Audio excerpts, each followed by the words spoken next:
시청자 여러분 안녕하십니까? BTV 대구 뉴스입니다. 첫 소식입니다. 그제부터 대구에 많은 비가 내리면서 비로 인한 피해가 속출하고 있습니다. 오늘 오전 5시쯤 달서구 이곡동에서 폭우와 강풍으로 인해 가로수가 쓰러졌고 앞서 어젯밤 10시 18분쯤에는 달성군 가창면에서 주택 한 채가 침수되기도 했습니다.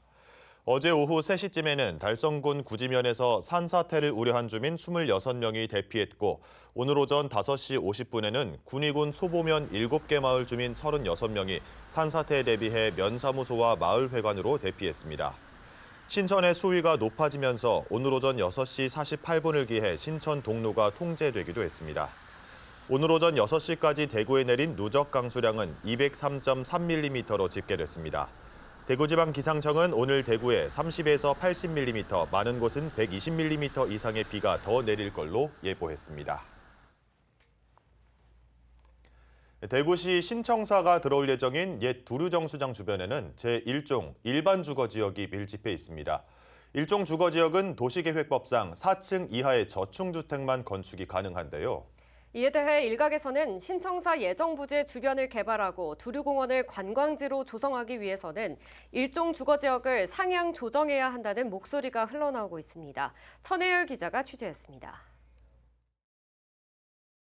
두류공원을 둘러싸고 있는 주택가는 대부분 도시계획법상 제1종 일반 주거지역입니다. 공원 남서쪽에 609필지, 동쪽에 559필지 등을 모두 합치면 2,000필지가 넘는 토지가 제1종 일반 주거지역에 묶여 있습니다. 이들 지역에서 주택은 4층까지만 지을 수 있고 용적률은 200% 이하로 제한됩니다. 두류공원 주변 지역이 지난 30여 년 동안 개발에서 소외되어 온 이유입니다. 우리 토지 소유자들이 재산권 행사를 할 수 없다. 하루빨리 제2종으로 상향 조정해가지고 이 건물 자체가 전부 2층, 3층인데 하루빨리 이게 우리가 정개축을 해서 5층 이상이라도 우리가 재산권 행사를 할 수 있도록 하루빨리 조속히 풀어주시면 좋겠습니다. 도시계획법상 용도지구는 주거지역, 상업지역, 공업지역, 녹지지역으로 나뉘는데 이 가운데 주거지역은 다시 전용 주거지역과 일반 주거지역, 준주거지역으로 분류됩니다. 일반 주거지역은 2000년 개정 도시계획법이 시행되면서 1종과 2종, 3종으로 세분화됐습니다. 제2종 일반 주거지역만 해도 단독주택은 7층까지, 아파트는 12층까지 지을 수 있고 용적률 또한 250%까지 허용됩니다. 달서구에는 두류공원 주변 제1종 일반 주거지역이 지금의 용도지역으로는 대구시청 신청사 건립과 두류공원 개발에 발을 맞출 수 없다며 이 문제를 공식화했습니다. 신청사가 만약에 건립되고 나면은 공원도 같이 개발을 할 텐데 이제 신청사 구경, 관광, 또 놀이시설 이랜드, 또 두류공원 이렇게 왔을 때 버스 타고 바로 다른 지역으로 가는 게 아니고 우리 인근에서 소비할 수 있는 여건을 만들어주자. 그래야 전체적인 랜드마크가 되지 않느냐. 두류공원에 살고 있는 사람들은 대부분 용도지역 상향 조정에 이견은 없지만 일부에서는 공원 주변이 빌딩 숲으로 개발되어서는 안 된다는 의견도 나옵니다. 좋은 현상이에요.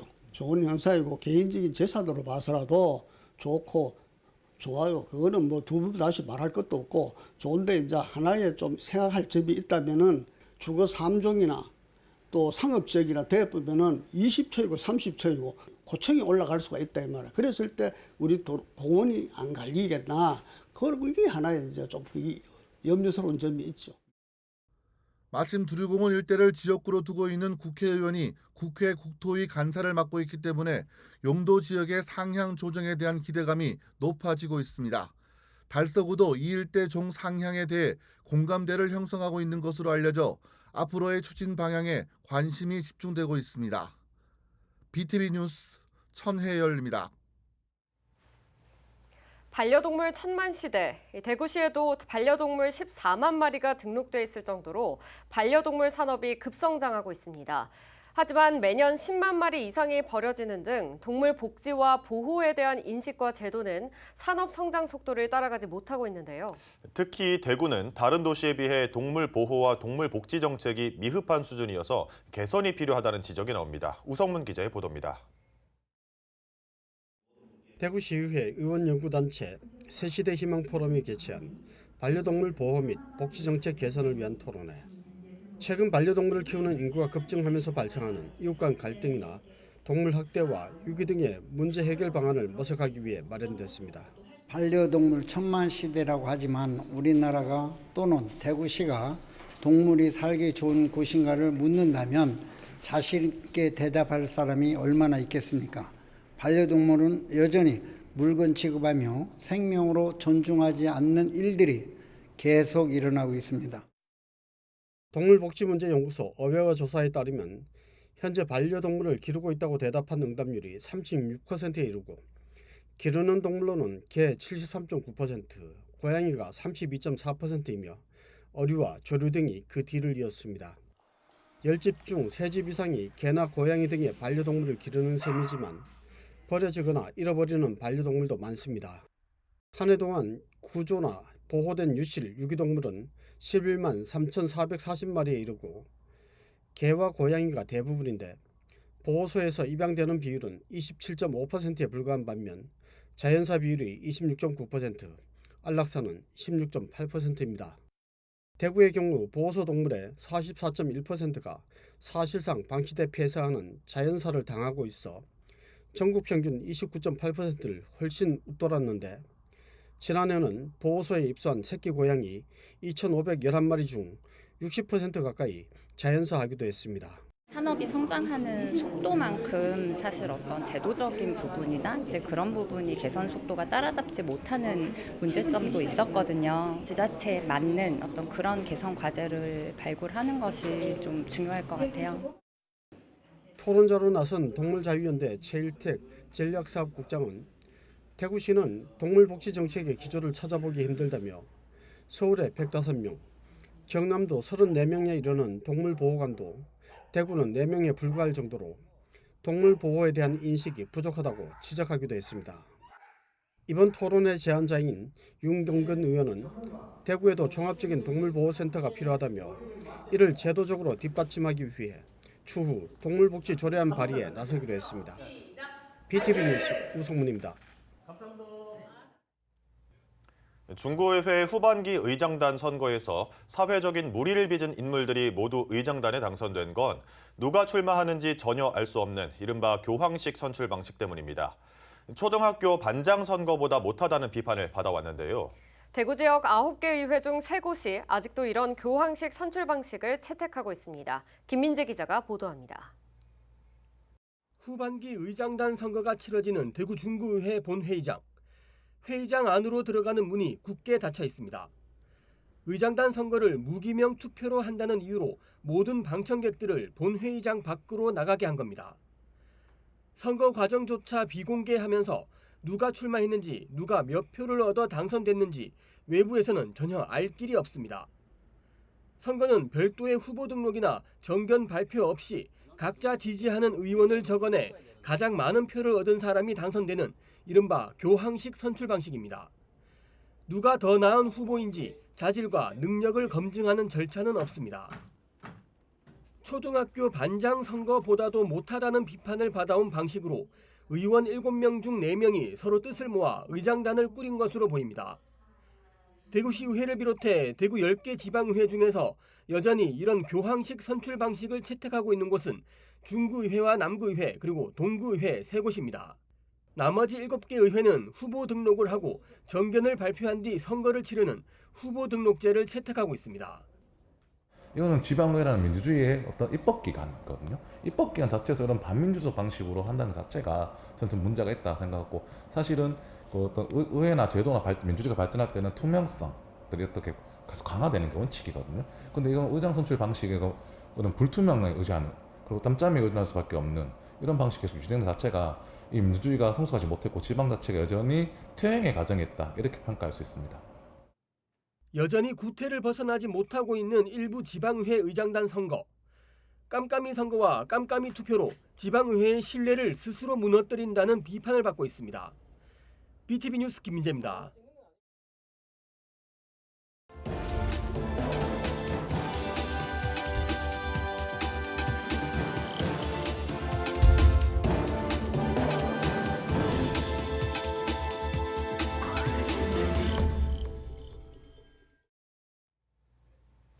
케이블 방송은 지역 회생을 주제로 연중 기획보도 진행하고 있습니다. 소멸 위기에 놓인 농촌 지역에서는 인구 유치에 사활을 걸고 있는데요. 경기도 포천에선 도시를 떠나 농촌으로 온 청년들의 영농 활동과 정착을 돕기 위해 민관이 손을 잡았습니다. 딜라이브 TV 권석화 기자의 보도입니다. 포천의 한 비닐하우스. 한쪽에서는 오이를 선별 포장하는 작업이 한창입니다. 구슬땀을 흘리고 있는 구본글 씨는 3년 전 처음 농사에 뛰어든 새내기 농부입니다.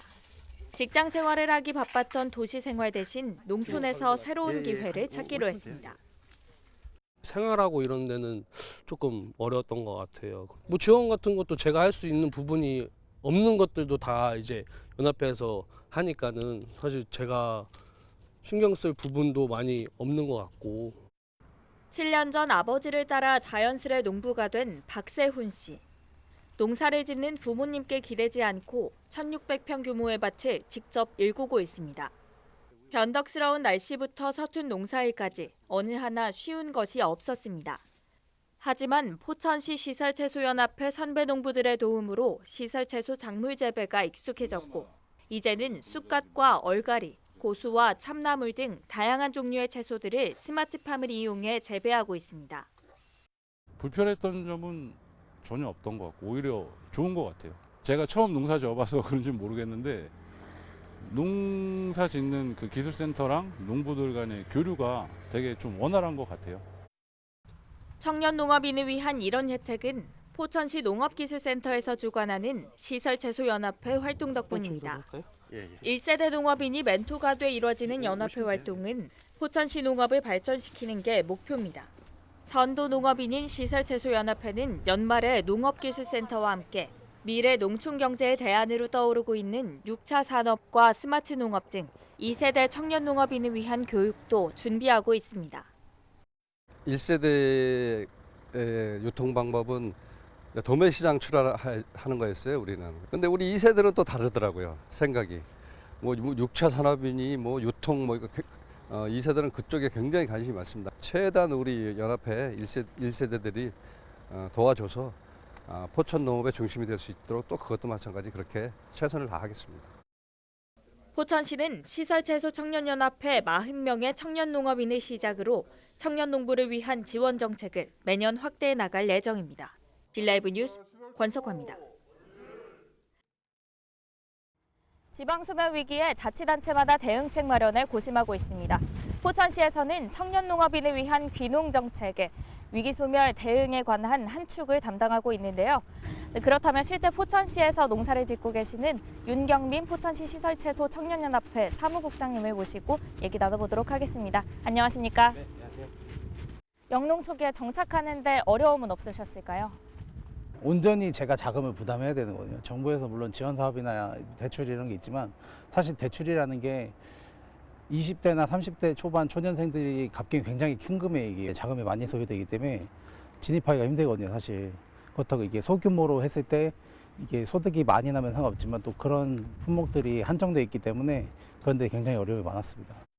첫 농사를 포천에서 시작하시게 된 계기가 있으실까요? 서울 근교권이기도 하고요. 그 다음에 좀 주변에 농촌들이 많다 보니까 좀 지원 사업이나 이런 부분들이 포천시가 그래도 가장 좀 농촌 지향적이지 않았나. 그래서 좀 정착하기가 좀 쉬웠던 것 같아요. 그래서 뭐 농신보라든가 뭐 자금 이런 데 받을 수 있는 루트도 많았고, 그다음에 기술센터 통해서 이렇게 받을 수 있는 교육이나 아니면은 그 지원 사업 같은 거. 그렇다면 끝으로 이런 점이 조금 아쉬웠다, 이런 게 보완됐으면 좋겠다 하는 게 있으실까요? 포천시는 그래도 조금 도심이나 아니면은 조금 지방 쪽보다는 그런 데 좀 신경을 많이 써주시는 것 같은데, 이론적인 교육 위주다 보니까 여태껏 했던 이론적인 교육보다는 현장에서 이제 실질적으로 활용될 수 있는 실무적인 교육 위주로 되어야 좀 실질적으로 농가나 아니면은 귀농하는 데만 도움되지 않을까 싶습니다. 네, 오늘 말씀 여기까지 듣겠습니다. 고맙습니다. 올해 장마는 유난히 변덕스럽습니다. 지난주엔 무더위가 기승을 부리더니 이번 주부터는 본격적인 장마가 시작됐습니다. 그런데 비가 세차게 내리다가도 소강 상태를 보이는가 하면 같은 대구에서도 지역 간 강수량 편차가 매우 커 일명 도깨비 장마라는 별명까지 붙었습니다. 김민재 기자의 보도입니다. 밤새 내린 비로 대구 신천의 물은 급격히 불어났습니다. 오전 내내 강하게 내리던 비는 갑자기 멈췄습니다. 그러다 다시 소나기처럼 큰 비가 내리더니 잠시 뒤 다시 소강 상태로 접어들었습니다.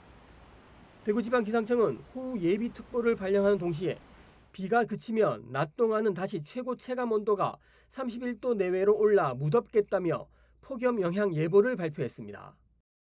비가 세차게 내리다가 갑자기 소강 상태를 보이고 해가 쨍쨍하게 나다가도 갑자기 비가 내리는 날이 반복되고 있습니다.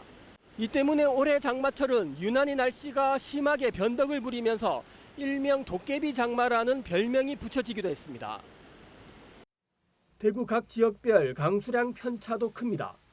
어제 오후 4시를 기준으로 동구의 강수량은 166mm가 넘었지만 달성군 옥포는 51.5mm에 그쳤습니다. 3배 이상 차이가 납니다. 저기압으로 인해 비구름대가 위아래로 움직이는 것이 큰 변동성의 원인 중 하나입니다.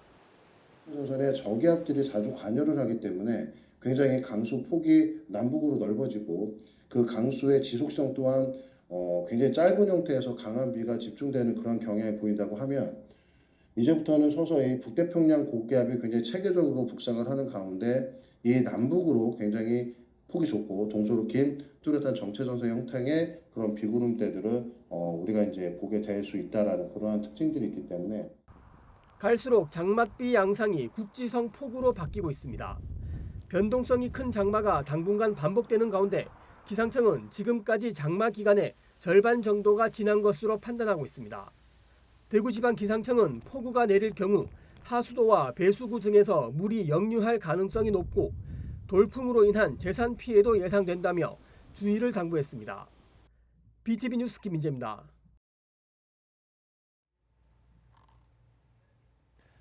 대구상공회의소가 상반기 경제동향 보고회를 갖고 상반기 지속된 경기 둔화가 하반기도 계속될 걸로 분석했습니다. 경기 회복에 걸림돌이 되는 각종 규제와 기업 애로 요인을 해소해야 한다는 목소리도 나오고 있습니다. 우성문 기자가 보도합니다.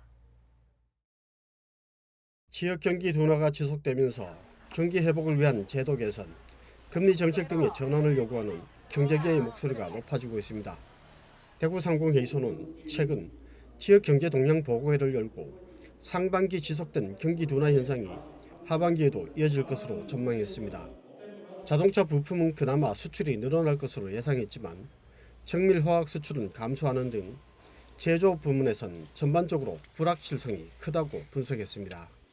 서비스업의 경우 실질소득 감소 등으로 하반기 하방 요인이 더 크고 민간 소비도 고금리 지속으로 더딘 회복세가 예상되는 등 성장 모멘텀이 약할 것으로 전망했습니다.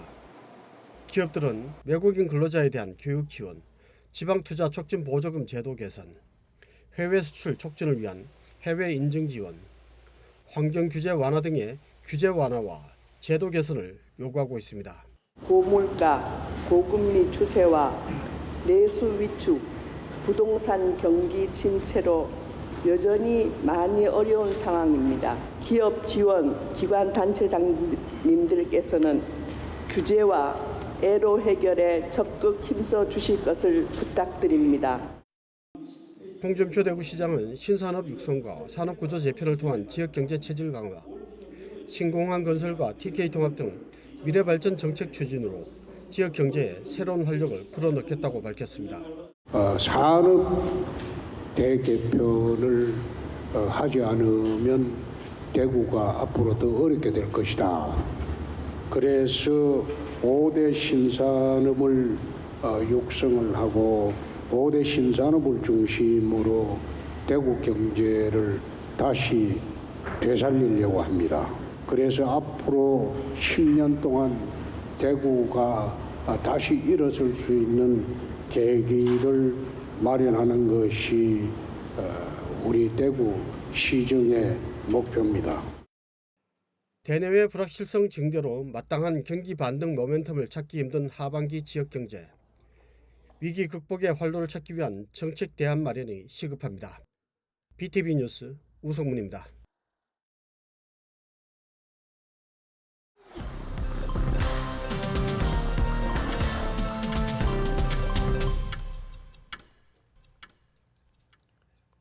대구시가 장기 주차된 캠핑카에 대한 실태 점검을 벌인 결과 총 80건을 적발해 안내문 부착 등의 계도 조치했습니다.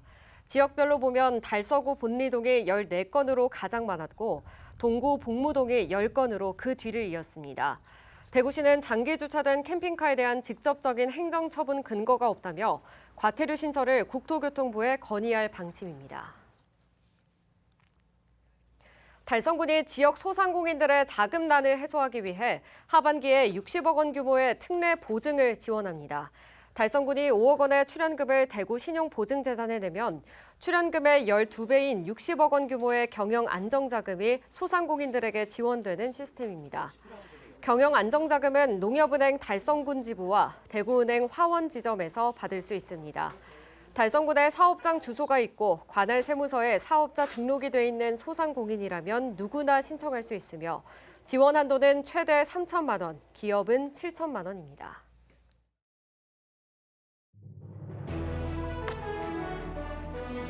서구보건소가 다음 달 16일까지 4컷 만화 공모전을 개최합니다. 주제는 스트레스와 우울 등 정신건강 문제의 해결 방안을 알리는 내용으로 보건소는 총 4명을 선정해 최대 60만 원의 상금을 수여할 예정입니다.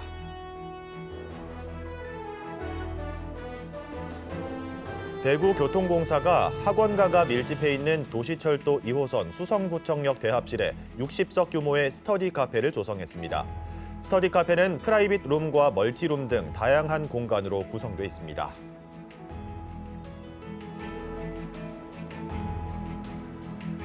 달성문화재단이 지역 대표 축제인 2024 달성 100대 피아노에 출연할 피아니스트 100명을 공개 모집합니다. 피아노 전공자로 4년제 음악대학 재학생이나 졸업생이면 누구나 신청할 수 있습니다.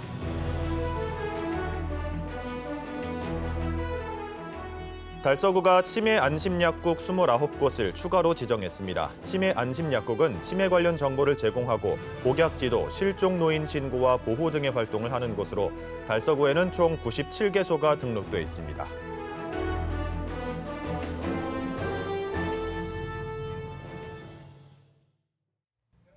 저희는 시청자에게 힘이 되는 뉴스로 다시 찾아뵙겠습니다. 함께해 주신 여러분 감사합니다.